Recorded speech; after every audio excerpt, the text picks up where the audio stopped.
Welcome to the Chapel Thrill Podcast with Hunter Caparelli and JJ Jones.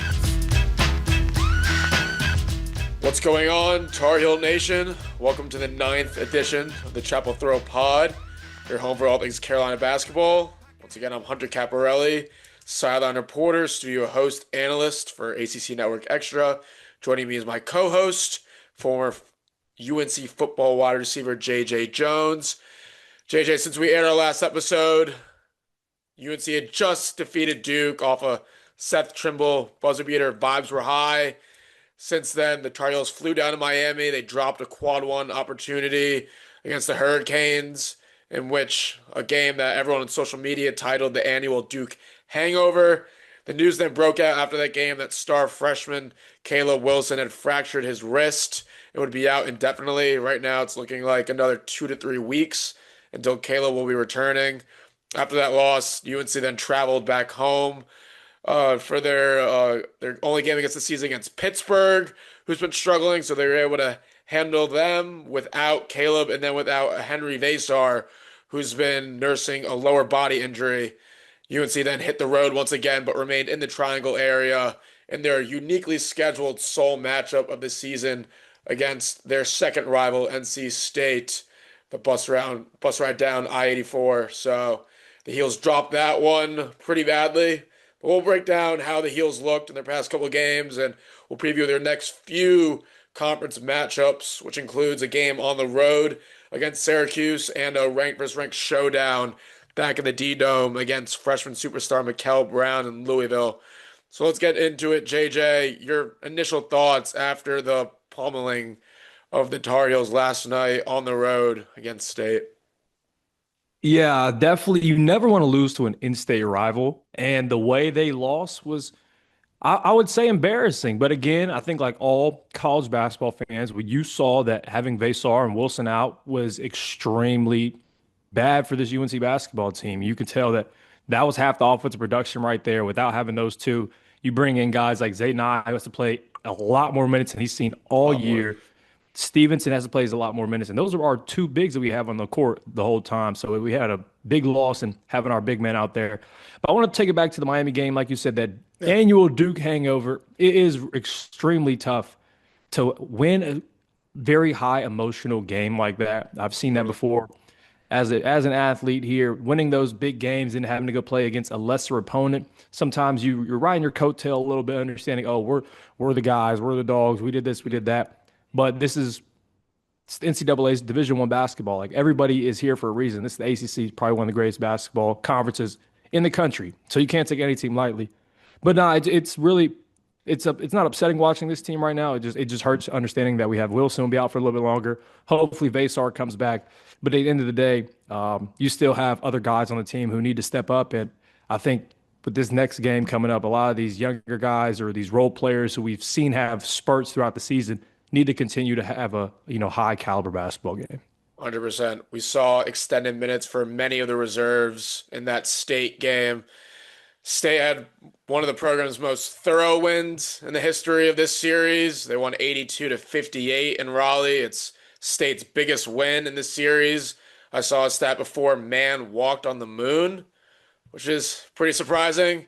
But like we mentioned, Carolina played without Caleb Wilson and Henri Veesaar.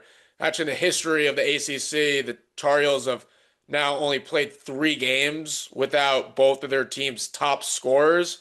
So Caleb Wilson, Henri Veesaar, the Heels' top scorers. Those 3 games were the State game, the Pitt win, and then a game in 1978 at State when Phil Ford and Mike Okorian didn't play. So it doesn't happen often where the Heels play without their 2 best players. Looking at it from a bird's eye view, you look at someone like Zayden extended minutes, played well in that first half against State, was a real energizer starting at that 5 position. What have you liked from Zayden starting in that spot over Henri Veesaar while he's nursing his injury? You have to give him credit. Absolutely. You look at the minutes he's had all season, very few. He came off the bench pretty much the entire year, averaging maybe 3 minutes a game, and then you have to throw him in that starting role against Pitt. I think he had a great game. He had a great game against Pitt. Definitely Yeah. a career high in points, rebounds, assists. And then you go into a game like State where emotions are already high for another team. And if I'm NC State, if I'm an NC State basketball player, I'm sitting there and I'm saying, okay, I don't care their top two players are out. This is a rival game. Yep. Means a lot to the state. They're gonna go out there and they're gonna play their ass off. Yep. And I think having Zayden go in there and playing 30 plus minutes when he hasn't played the whole season, it's hard. You can't just throw Right. a guy out there and expect him to perform at a Wilson or a Veesaar caliber game. But I think with the minutes he's had, he's produced very well.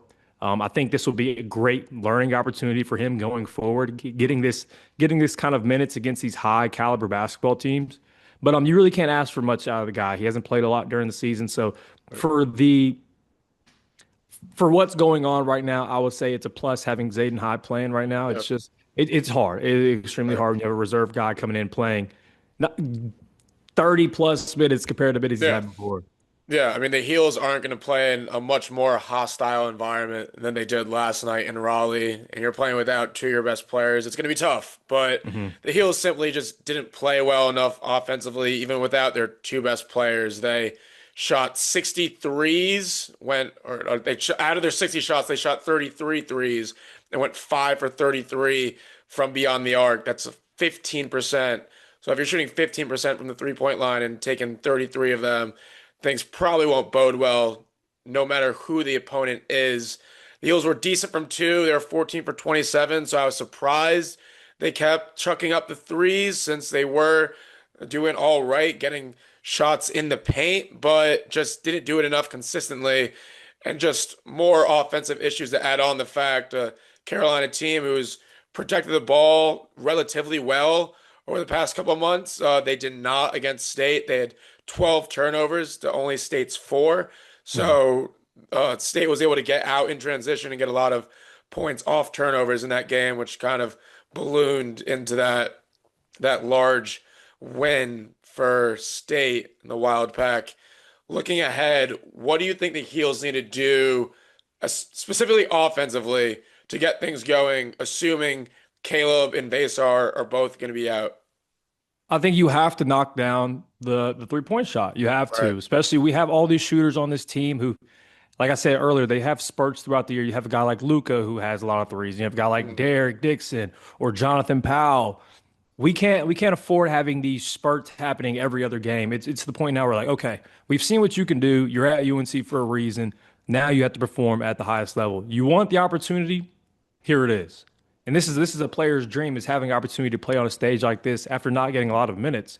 You want these minutes. And now what are you gonna be able to do with them? And I know we've had Derek Dixon come in. He had a lot of good games, but again, he's a freshman point guard. He's going to have those freshman mistakes. Right. And I think we saw that last night against NC State. I think they had maybe 2 assists in the first 20 minutes of the basketball game. Yeah. Like that's not going to get it done at any level of basketball. Right.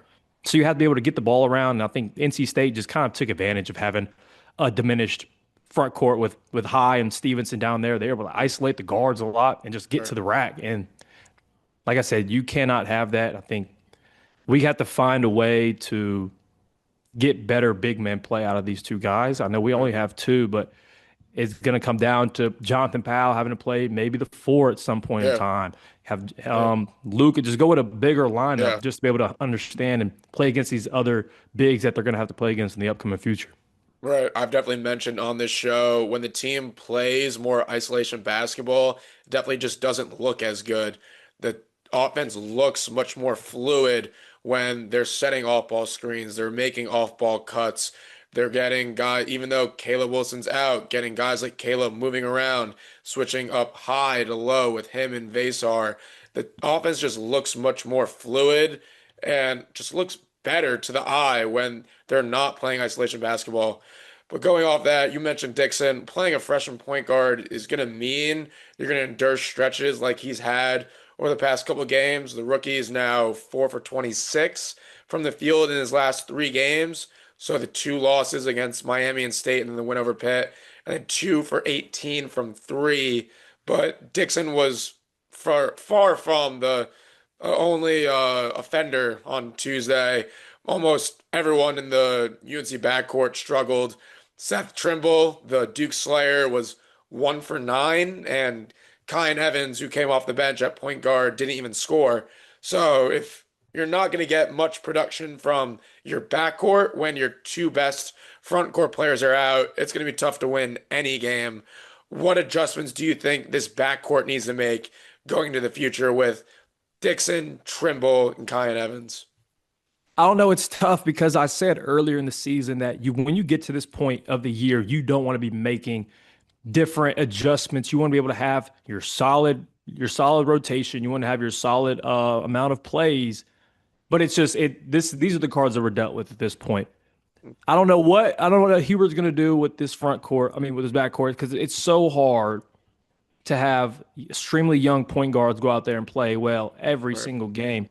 So I know everyone's high on Derek Dixon right now, but now it's time for Kiyan Evans to be like, okay, I'm still on this team. I'm still a part of this team. He was a scoring guard at Colorado State. He wasn't meant to be a true point guard Right. who's dishing it out and giving out assists and averaging maybe 10 points. He needs to come back out here. He needs to start Yeah. scoring some more baskets. And Yeah. Seth needs to continue to do what he's doing. I know, like you said, I think the Duke Slayer is an amazing nickname, by the way. Yeah. But he needs to continue to go out there and score a lot more points. We can't rely on our big men to score in this upcoming stretch. It's Right. time for the Right. guards to make a lot of plays. And I know our depth at the guard position is pretty deep, especially with Right. this basketball team. I saw they had number 5 was Isaiah Dennis was out there for a little Yeah, bit. he was out there for a couple of minutes at the end, who a Yes. lot So of UNC fans have wanted to get more minutes. yeah, you want to see what he can do. And I mean, like I said, it's not the time of the year where you want to see what these freshmen are doing in these spare minutes, but the guards just have to step up and play. I mean, Right. they came to UNC for a reason. This is a historic basketball school where we have a lot of great guards. And if you want Right. to be known as a great guard at UNC, you got to go out there and you got to compete and play every single night. And that's what these guys need to do going forward. It's definitely nice when your backup big men like Jaron Stevenson and Zayn High give you production when your top two players, Wilson and Veesaar, are out, but it can't be expected. I Yeah. think the guards have to supplement that missing offensive production when your two best players are out. I saw a quote that said, it was a quote from Dean Smith. He said a team could compensate for the loss of a key player for one game, but not more than that. I think that game was Saturday, and then in this case, Carolina just didn't have enough firepower, I think, to compete with State. Two of their best players, Darren Williams and Trey Holloman, went down with injuries early on, so it looked like it was going to be more of a level matchup. But both of them returned. State got good shooting off the bench. One of their bench players hit 5 threes. So all around, just tough game for Carolina. State had only beaten UNC by 20 points on 4 different occasions. And that last occasion was in 2002, so Mhm. 24 years ago. So we don't see what happened last night very often. And I think going forward, the Heels just have to completely wipe the State game out of their mind and just look forward to Saturday. This is a big game coming up on Saturday at Syracuse. It's a team that, while they were at home in their first matchup, had gone up 32 points. At one point, the Orange had then fought back and made it as close as a 5-point game down the stretch. So some people thought that the Heels and Hubert Davis had let off the pedal a little bit in that second Mhm. half, but this is a big game for the Heels. It's a quad one opportunity. Syracuse has been playing better as of late. They beat both SMU and Cal before losing by 37 at Duke on Monday night. So we're going to get into that one. We actually have a beat reporter for the Syracuse men's basketball team, Augie Walters, joining us shortly. So we're going to go to break and come back with men's basketball reporter, Augie Walters. Stay tuned. Welcome back to the Chapel Thrill Pod. Joining JJ and I is a men's basketball beat reporter for Syracuse. He's covered essentially, I think, all the games based off my memory. He's actually in my graduate program in Syracuse. So he knows what he's talking about. He's going to help us preview this big matchup coming up for the Heels on Saturday. Augie, how are we doing? I'm doing great. Thanks for having me. Yeah, it's been a lot of following this team around. So excited for the game this weekend, which is now I think going to be closer than a lot of people initially thought it was going to be. Think so. Looking back potentially 2 weeks ago when UNC was fully healthy and they were beating down on the Orange by 32 points at home. This second matchup probably wasn't looking like it was going to be as close. And now, in retrospect, we're 3 days away. Caleb Wilson won't be playing. Henri Veesaar is questionable. And you look at how the Heels performed against State last night, where they lost by 20 plus points. There's a great chance that this game will end up being close. It's a 1 o'clock game on primetime ABC. Yeah, Eight, both yeah, these teams really earned that primetime ABC slot, by the way. So, yeah. um, I think those primetime slots are made way in advance, where they're not able to make changes beforehand. So either we'll way, take, we'll the take game's it. on. We'll take it. The game's on ABC. Syracuse, they beat two formidable opponents in SMU and Cal before dropping a 37-point loss at Duke. I know you were at that one on Monday night. What were your initial thoughts from that blundering in Durham against the Blue Devils? Yeah, well, there's kind of just levels to Syracuse and Duke, and you really saw it play out, whether it was the size that Duke had, whether it was the shooting that Duke had, whether it was the defense that Duke was playing. They were they were just so much better than Syracuse at every single facet of the game. There was not a single facet that Syracuse was better than Duke, and Duke just took advantage of that. And Right. they did it for not quite 40 minutes, but about 33 minutes of that game. And Syracuse just, I mean, they could not defend the Blue Devils at all. They shot 72% in the second half. Duke did. Right. They made at one point 14 consecutive shots in the second half. They scored 61 points after Good the stuff. break. So, I mean, when that happens, it's kind of lucky, but it's really not lucky. It means you're doing something wrong.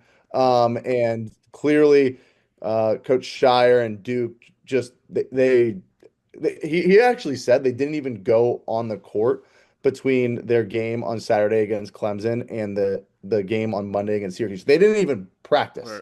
They did a walkthrough, and they still, had the game plan to dominate Syracuse. And obviously, that was just get Cam Boozer the ball as many Right. times as humanly possible, and just let him go to work. And basically, the formula to beating Syracuse is getting your biggest player on the floor to have the ball as much as the offense will let him, and whether it is him passing out to open shooters or just him using his size, because realistically, Syracuse's tallest player that is actually able to play and is good is 6'9". Right. And so a lot of teams have size on Syracuse, and I think a lot of teams have now learned that they can use that size. Even if they may not be more talented player, they're just taller and bigger and stronger. And so William Kyle may be able to jump out of the gym, but at some point he's going to get tired, and then you just go to work inside. You mentioned teams using their size to beat Syracuse. This UNC team currently without Caleb Wilson and Henry Veesaar does not have much size. They've been relying on Zayden High starting at the center spot, who has played very limited minutes before these last two games against Pitt and State. What do you think Syracuse will try to capitalize with Donnie Freeman and William Kyle based off the fact that UNC is going to be limited at the 4 and 5 spot? Well, that's one of the reasons why I think Syracuse has a chance in this game, just because I watched UNC play NC State last night, and the method to beating their method to victory last night was trying to shoot as many threes as humanly possible and make as Right. many threes as humanly possible, and they made Which no did not threes. happen. So, 5 for um, 33 from three. yeah, so they ended up getting smoked down in NC State, which, to give them a little bit of credit, is a tough place to play. And Oh, yeah. and when you don't have your two best players, I mean, that's just kind of really difficult to have to deal with. But what I will say is that UNC cannot have that game plan against Syracuse. It won't work because Syracuse's best defenders are their perimeter defenders. Nate Kings is one of the better defenders on Syracuse, and he's out guarding the ball at the 3-point line most of the time. So you have to get the offense inside the paint against Syracuse, because one thing that they're also really not good at is offensive or surrendering offensive rebounds. They give up more offensive rebounds than I have ever seen a team do. And I mean, against Virginia a few weeks ago, the Cavaliers just every time they would miss a shot, they would grab the rebound and then take another. And then all of a sudden, even if Syracuse got a quote unquote stop, it wasn't a stop because they would, have the second chance points. And I think I think UNC has to use that to your advantage. You have to use key inside the paint, and you pray that Veesaar is ready to go if you're a Tar Heel fan on Saturday because he was phenomenal against Syracuse last time. I mean, Yeah, whether it was him scoring the basketball, getting to the foul line, but I think his best aspect is passing the basketball. I mean, he totally. finds the open shooter three passes before he even gets the ball. I mean, you Very, can tell very smart. Yeah. his mind is just working quicker than everyone else's on the court. So I think it's all about the points in the paint and the offensive rebounding for UNC. And if they can control that, they'll have no problem beating Syracuse. But again, when Caleb Wilson and Veesaar, if they're not playing, then it's a whole different ballgame. JJ, I'll let you hop in here. I know off camera, you've definitely talked to me a lot about your interest in the Kiyan Anthony story. Obviously, Carmelo's son, a freshman on the team. It was definitely a little bit of a storyline a week ago when Kiyan got a DNP against Virginia. It didn't even touch the court. He's had more minutes since then. He's been up and down. So, JJ, I'll let you hop in here and potentially ask Augie a little more about Kiyan. Yeah, no, I'm a big fan of Carmelo Anthony, so I'm also a fan of this family. And I saw the quote he had the other day talking about how he could have curled up in a ball and cried about not getting the minutes, but he ended up having productive minutes the game after. What have you seen from his game recently that's elevated him to get some more playing time and hopefully see the floor a lot more against UNC? I think he's taking smarter shots of late.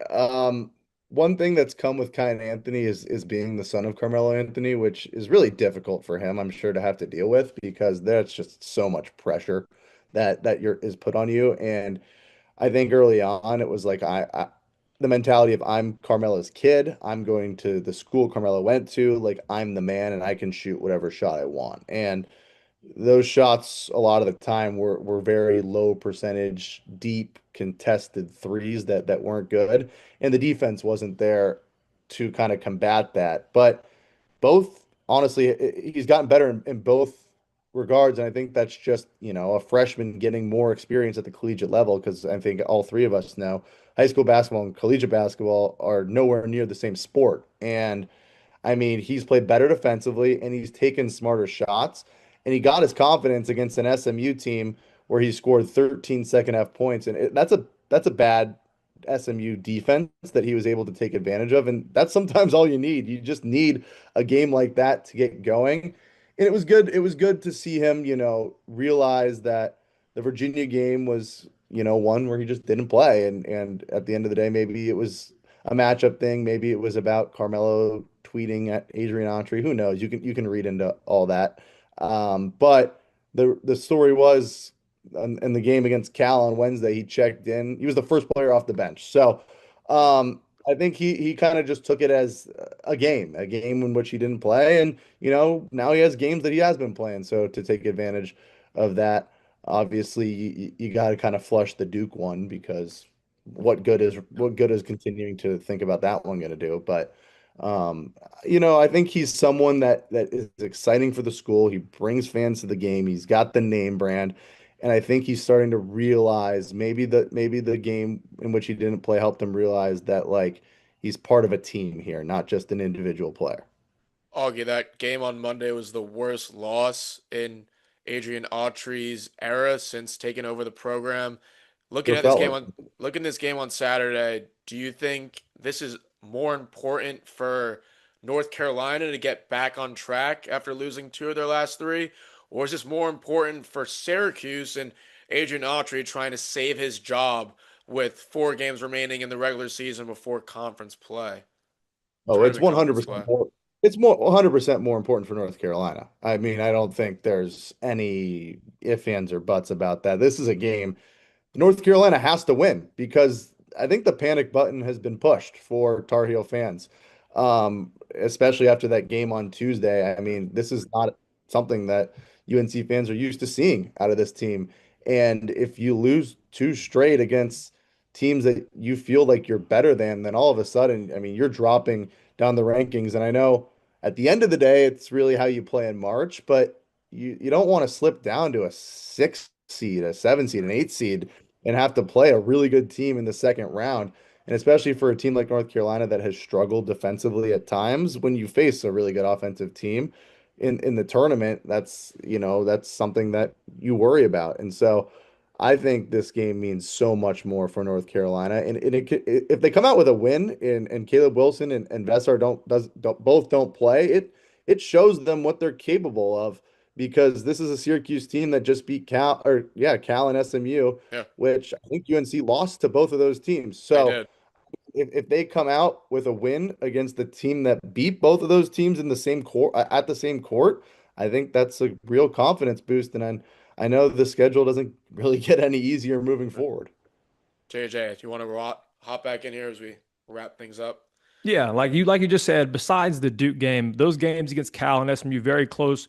But what do you think were the big factors coming out with the win for both of those games? Because like you said, both those teams ended up beating UNC, but Syracuse ended up beating both of those teams. So this could show a lot of UNC fans that UNC can be beat by Syracuse this weekend. So what do you see from those two games that show you that gives a lot of Syracuse fans some confidence heading into this home game against UNC?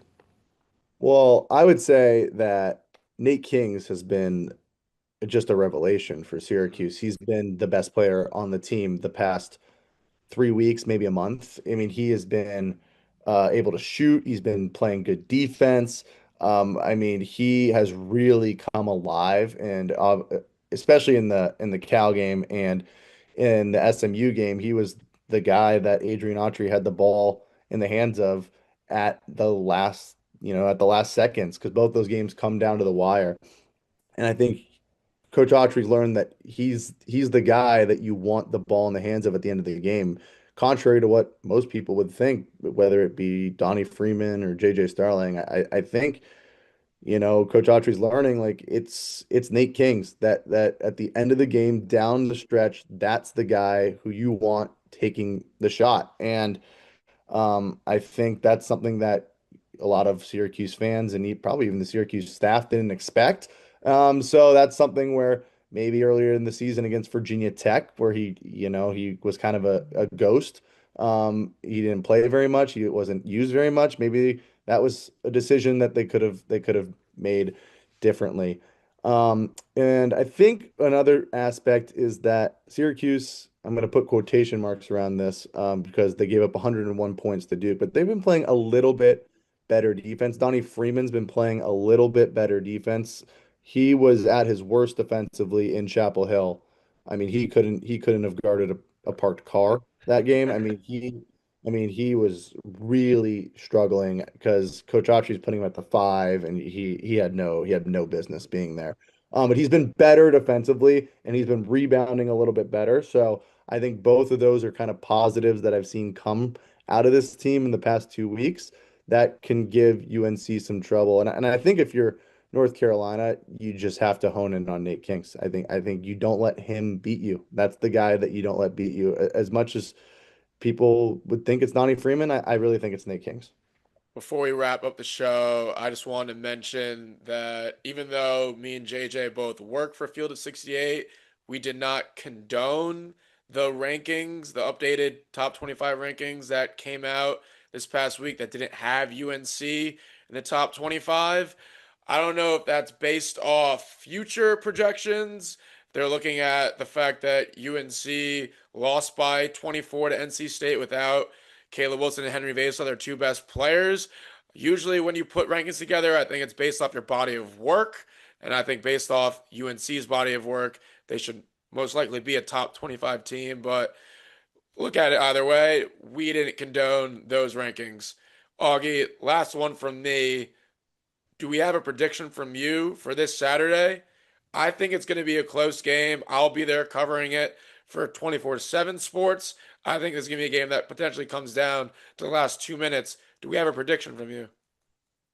Yeah, I mean, it's going to be close. I think every single game that Syracuse plays in the Dome comes down to the final possession, it feels Yeah. like. No matter And who the opponent. No matter who the opponent is, whether it's Tennessee or whether it's, Florida State, it doesn't matter. Like Oh, sure. every team that comes up here is a 1 or 2 possession game within the final 2 minutes. And I don't see it being any different on Saturday. I do think you're going to get the biggest crowd in the dome this year just because a blue blood is coming up and no one has anything else to do on a Saturday in Syracuse. So I think you're going to see a ton of people at the game, and everyone that's in Syracuse roots severely hard for Syracuse. So I think it's going to be a tough atmosphere for UNC. If Veesaar plays, UNC wins, let's call it 83-78. If he doesn't play, Syracuse wins, and let's call it 78-70. JJ, what do you think about that? I think that's solid. I mean, especially in the dome. I think UNC might be 2-5 against ACC teams on the road this season. So they haven't played the best Not been on the great road. Exactly. And especially at a place like Syracuse, where I can tell it can get very packed out. It could be a challenge for this UNC basketball team. Again, if Veesaar doesn't play, I would have to give the slight edge to Syracuse just because of the way they're playing. And just that state game really disappointed me between the guards and how they just didn't come out with the W. But again, if Veesaar plays, I think they handle Syracuse with ease. But I'm not sure on an exact score prediction because usually when I give a score prediction, it's wrong. And I want to be right for once. So I'm just going to give out the money line. Syracuse Okay. is definitely Syracuse has definitely been playing with house money based off the fact that they haven't been in tournament projections. They've heard all the noise around their coach potentially being fired after the season. But for a UNC team who needs a win, it's definitely not easy going into an environment playing a team that's playing with house money, that's playing with nothing to lose. Well, that's going to do it for the 9th episode of the Chapel Throw Pod. Me and JJ will be back to provide our thoughts and opinions on North Carolina's performance against Syracuse, as well as Louisville, who they're going to be playing on a short turnaround Monday night back at the Dean Dome. That's going to be a ranked versus ranked matchup back in the Dean Dome on Monday night. So that's 2 more quad 1 opportunities for UNC trying to build their resume where they're currently on the 6th seed right now in Joe Lunardi's March Madness projections. So I know they definitely want to try to move at least onto that top 4 seed line. But if they drop games to Syracuse and NC State, they're going to be looking at more of a potentially 8-9 projection. So 2 big games coming up for the Tar Heels. For JJ Jones, Augie Walters, I'm Hunter Caparelli. As always, go Heels. Go Heels.